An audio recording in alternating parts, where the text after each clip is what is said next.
Bonjour, on se retrouve aujourd'hui pour la Japanland 2019, le deuxième jour précisément.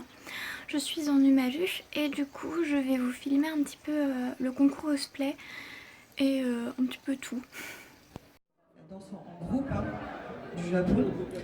Et donc ils vont faire des représentations pendant ces festivals-là, aussi pendant l'été, pendant d'autres festivals. Voilà, donc ils s'entraînent à peu près 1 heure par semaine depuis 10 ans pour mener à ça. Qu'est-ce que je voulais vous dire d'autre alors les bachis, ça ce sont les bachis. Donc c'est fait en bambou et en bois de chêne.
Donc je pense qu'il est suffisamment grand pour que vous puissiez le lire tranquillement. Alors, je me présente très rapidement, je m'appelle Julien Fontanier, je suis prof de japonais. Pour être plus précis, je suis grammairien et linguiste. En fait, je rédige les méthodes pour enseigner à apprendre le japonais. Bon, pour faire ça, on peut dire que je suis prof. Et du coup, j'ai créé la chaîne Cours de japonais sur laquelle vous pouvez apprendre de manière entièrement gratuite sur YouTube le japonais grâce à des petites leçons d'un quart d'heure. C'est entièrement complet, vous avez accès à ça gratuitement sur YouTube, je vous en parlerai un petit peu plus tout à l'heure. Et aujourd'hui, on est parti pour 1 heure. On va faire seulement un petit cours, alors rien de très scolaire, ça va simplement être une petite présentation de la langue japonaise. On va voir comment la langue s'est formée, comment ça marche, l'écriture notamment du japonais, parce que pour l'écriture du japonais, on voit à quoi ça ressemble, mais on ne sait pas trop comment ça marche, on ne comprend pas trop comment ils font en fait, parce que c'est complètement différent de ce qu'on a nous. Donc j'essaie de vous expliquer tout ça, de démystifier un petit peu. On est en classe, donc à n'importe quel moment, vous levez la main si vous avez des questions. Ça veut dire aussi que je ne tolère pas les bavardages et que je n'hésiterai pas à vous envoyer chez le CPE. Ça va peut-être rappeler des souvenirs à certains d'entre vous. Et voilà. Moi, je vais vous poser des questions. Je vais faire appel à vous pour tester un peu vos connaissances en japonais. Alors, vous n'avez pas besoin d'avoir de prérequis, il n'y a pas besoin de base à avoir pour comprendre ce dont on va parler aujourd'hui. On va simplement, moi j'espère que, je vais vous présenter les choses, j'espère que ça va vous motiver à apprendre le japonais, peut-être que ça va vous donner envie de découvrir le japonais, de vous lancer dans l'apprentissage, je l'espère d'ailleurs. Mais ça ne va pas être prise de tête, et puis du coup, voilà, n'hésitez pas à poser des questions. On a 1 heure, donc on est vraiment large, et je pense qu'on aura même un quart d'heure à la fin. Durant lequel vous pourrez poser vos questions, vous aurez le micro et vous pourrez me poser à peu près toutes les questions, sauf les trucs un peu trop simples. Bon, voilà.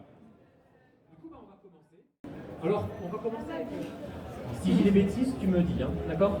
D'accord. Parce qu'elle elle est sortie de la PAC plus récemment que moi et peut-être que moi j'ai oublié des trucs et que je vais dire des bêtises. Voilà. Et du coup, je ferai peut-être appel à toi durant le cours. On applaudit Julia quand même. On va retrouver sur le stand ici, hein, je vous parlerai du stand dans un tour, voilà, si jamais vous voulez vous entretenir, poser des questions sur le japonais, on est là toute la journée jusqu'à 17h. Bon, alors du coup, je me reconcentre. Comment les premiers hommes sont arrivés au Japon? Alors en général, on me répond, ils sont arrivés en bateau. C'est pas bête comme réponse, sauf que non, en fait, il faut savoir qu'à l'époque, le Japon n'était pas séparé du continent asiatique, on avait une parcelle de terre qui reliait le continent asiatique au Japon. Et c'était l'époque, alors c'était très longtemps. Je ne sais pas l'appeler. Est-ce que si quelqu'un sait comment on dit le mouton en japonais? Alors vous levez la main, hein, pas tous à l'oreille. Très bien, alors ça se prononce Hitsuji. Hein, on prononce le H, autant en français parfois le H, souvent on ne le prononce pas, autant en japonais on prononce le H, Hitsuji. Ils ont vu le mouton, ils se sont dit Hitsuji. Hop, ils ont créé le mot. Le poil, est-ce que quelqu'un sait comment on dit le poil en japonais? À moins que le mouton déjà. Personne? Oui monsieur. Très bien. Comment tu sais ça, toi? C'est moi qui te l'ai appris. Ouais, je veux pas savoir pourquoi. Le poil en japonais, ça se dit ké. Du coup, bon, tous ces mots-là, je vous les écris avec notre alphabet à nous, parce qu'à l'époque, les Japonais, ils n'avaient pas encore d'écriture, c'était uniquement des mots prononcés à l'oral. Et pour que vous puissiez les lire, je vous les écris avec notre alphabet. Hein. Notre alphabet, il s'appelle l'alphabet latin, parce que c'est l'alphabet qui a été créé par les Romains pour le latin. Blanc en japonais, comment on dit? Oui, monsieur. Très bien. Shiro. Alors, le R japonais, on ne va pas tout à fait le prononcer comme en français, il va être beaucoup plus léger, ça va être Shiro. Hein, ça ressemble limite à un L. Shiro. Très bien. L'oiseau. Oui. Très bien. Tori. Donc, pareil, un R assez léger, hein, comme dans Toriyama. Hein. C'est pour ça que Toriyama, il se représente souvent par un petit oiseau, et que son studio s'appelle Bird Studio d'ailleurs, ça veut dire oiseau, tout simplement. L'Est, le point cardinal, comment on dit ça en japonais? Ah. Vous êtes tous arrêtés à la leçon 1 en fait. Hein.